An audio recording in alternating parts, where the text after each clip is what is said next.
The night was young as it came to life with all the lowlives flooding the streets. A young man, looking quite fresh in his newly pressed suit, humbly strode down the street, hands in his pockets as he let out a soft whistle to himself. What happened next would forever change his life in the days to come. Hmm, the crowds seem to be a little tame tonight. Although that could just be me. I let out a soft sigh as I continued to look around, scrunching my face up as I continued to figure out the cause behind this unusual occurrence. Suddenly, I heard a sharp noise behind me, somewhat flabbergasted by this noise, and proceeded to investigate it immediately. What I found before me was quite a... Standing there, fluffy dildo in hand, was a young white male, maybe in his early 20s. He dropped the object, which I now noticed was stained with blood, as he dropped to his knees. Please, you've got to believe me. I didn't do this. I swear it. Let out a sigh, but a slight grin encompassed my face as the rest of the night sorted itself out. The next day seemed to sort itself out as I woke up in my office. Another overnighter, it seems. I let myself stretch out and look around, questioning what in the world I was going to do with this dilemma I found myself in.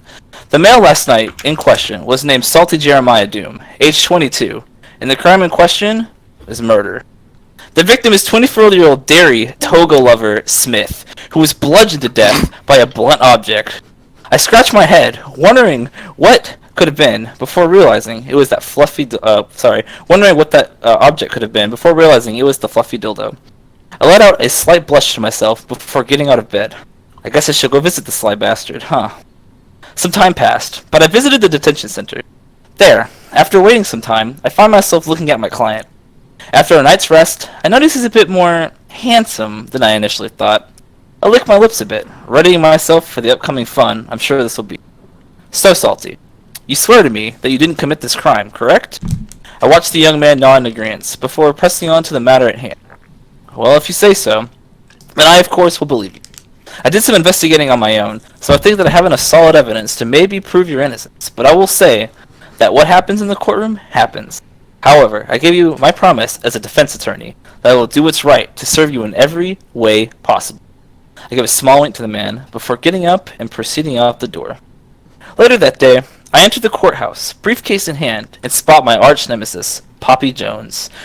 I hear he's an expert prosecutor and that he's won every single case he has participated in. I shudder at the thought of going against a man like that. He spots me and gives me a sly grin, strolling over as if he was the biggest buck he had ever seen. Well, well, well. If it isn't Seb, the loser defense attorney, I assume you're here to lose this case, since I, of course, am the superior of the two of us. Take care, and good luck. You'll need it. He laughed and walked away, waving his hand in a farewell salute. Well, fuck. I hope this goes well. We entered the courtroom, my defendant sitting in his assigned seat, and look across at Poppy. He gave me a sly grin before returning to his phone. He must be grinding the newest event on Fate Go. What a fucking nerd. The judge walks into the courtroom and takes his seat, calling for the attention of the court. Ohio, Sakai, good morning, court. Please take your seats, and let's begin this fucking awful...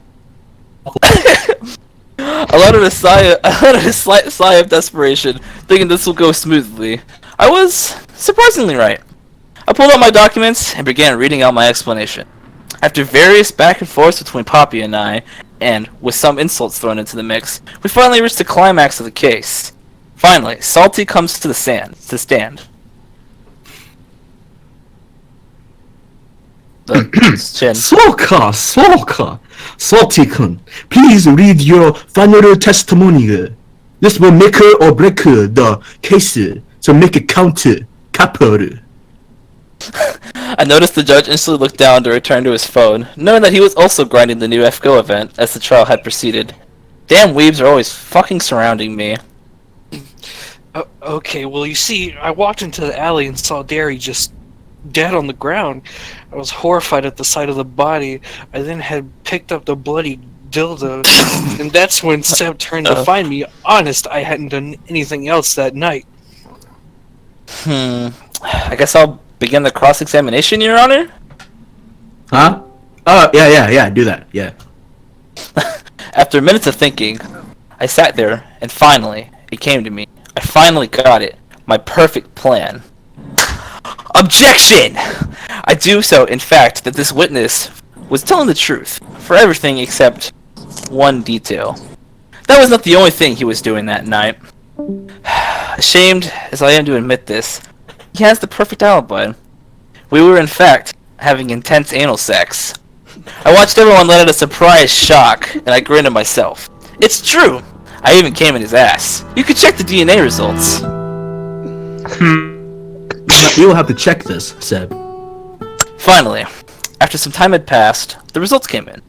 All the DNA checked out, and what was said was in fact true. After a couple minutes passed, the judge gave an uncomfortable nod of his head.